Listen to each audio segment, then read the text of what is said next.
Então, pessoal, continuando nossos comentários sobre as questões de física do caderno 4, agora a gente vai partir da questão número 4. Nessa questão, a gente tem uma situação bastante interessante. Ele fala de um carro que se aproxima de um semáforo e então o motorista ele começa a frear. A gente precisa analisar no enunciado da questão o que a gente vai precisar calcular, depois nós vamos tentar visualizar essa situação, recolher os dados e substituir nas fórmulas que vamos usar. Vamos lá? Então, primeira pergunta. O que nós vamos precisar calcular aqui para encontrar a resposta? Ao ler atentamente o enunciado dessa questão, a gente vai perceber que o que precisamos encontrar é a distância mínima que o carro percorreu, ou seja, o ΔS, e o tempo que ele gastou durante a sua freada. Vamos visualizar a situação. Então, a gente tem aí o carro com seu motorista vindo, quando ele de repente avista o sinal vermelho e aí ele começa a frear o seu carro. Nisso, em algum momento, o carro vai parar. Vamos dizer que ele vai parar na mesma posição em que estava o semáforo, teoricamente. O que nós queremos saber é qual foi a distância que esse carro percorreu durante essa freagem e quanto tempo ele levou para poder frear. Lembrando que no final sua velocidade vai ser zero. Por quê? Porque ele estava parado, ele freou totalmente. Então vamos lá.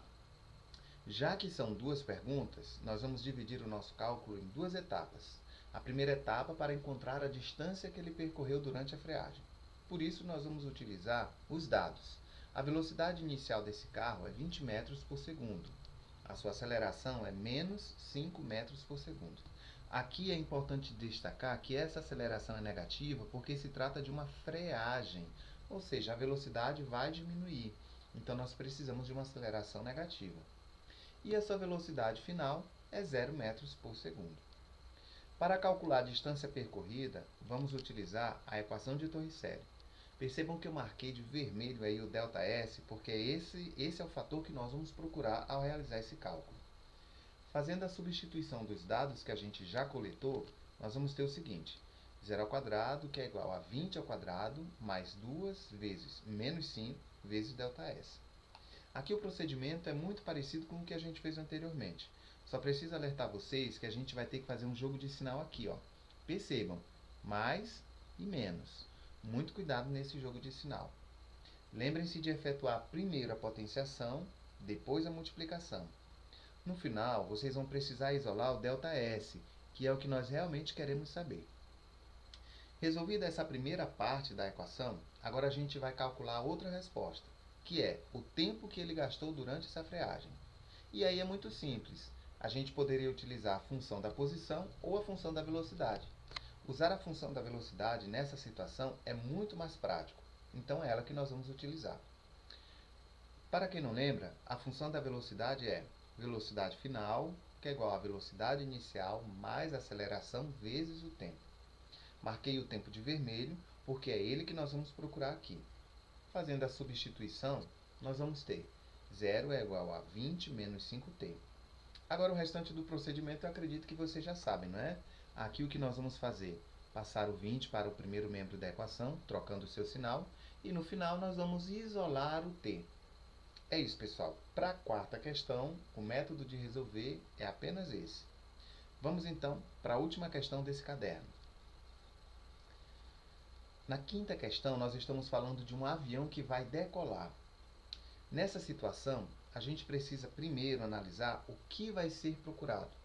Então, quando nós lemos atentamente o enunciado da questão, nós vamos descobrir que precisamos encontrar a aceleração constante que esse avião vai precisar para que ele possa decolar de modo seguro.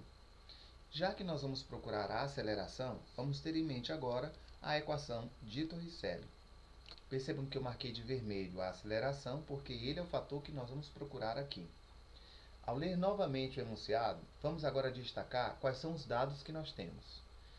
Nós temos a velocidade final, que nesse caso está sendo dado como 252 km por hora. Prestem atenção na unidade de medida. Nós podemos também determinar a velocidade inicial porque, partindo do pressuposto de que esse avião estava parado e vai começar o processo para decolar, dizemos que sua velocidade inicial é zero.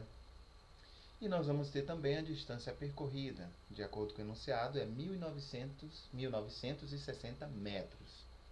É importante a gente prestar atenção nessas unidades de medidas, porque em muitas situações precisaremos fazer algumas conversões, como esse é o caso. Então, vamos separar esses dados aqui.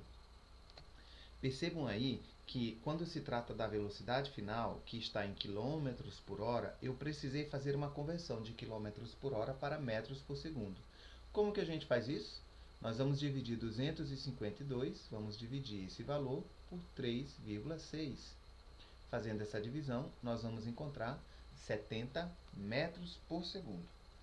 E os outros valores não vamos precisar fazer nenhuma conversão, porque eles já estão na unidade de medida padrão. Agora, vamos fazer a substituição desses valores na fórmula, dessa maneira. E aí a gente só vai efetuar os cálculos da mesma maneira que a gente vem fazendo anteriormente. Bem simples. Então é isso, pessoal. Esses foram os comentários das questões do caderno 4. Lembrando que esse é o último caderno e a partir de agora nós vamos trabalhar as questões com aqueles que não conseguirem alcançar as notas aprovativas. Então é isso. Até a próxima aula.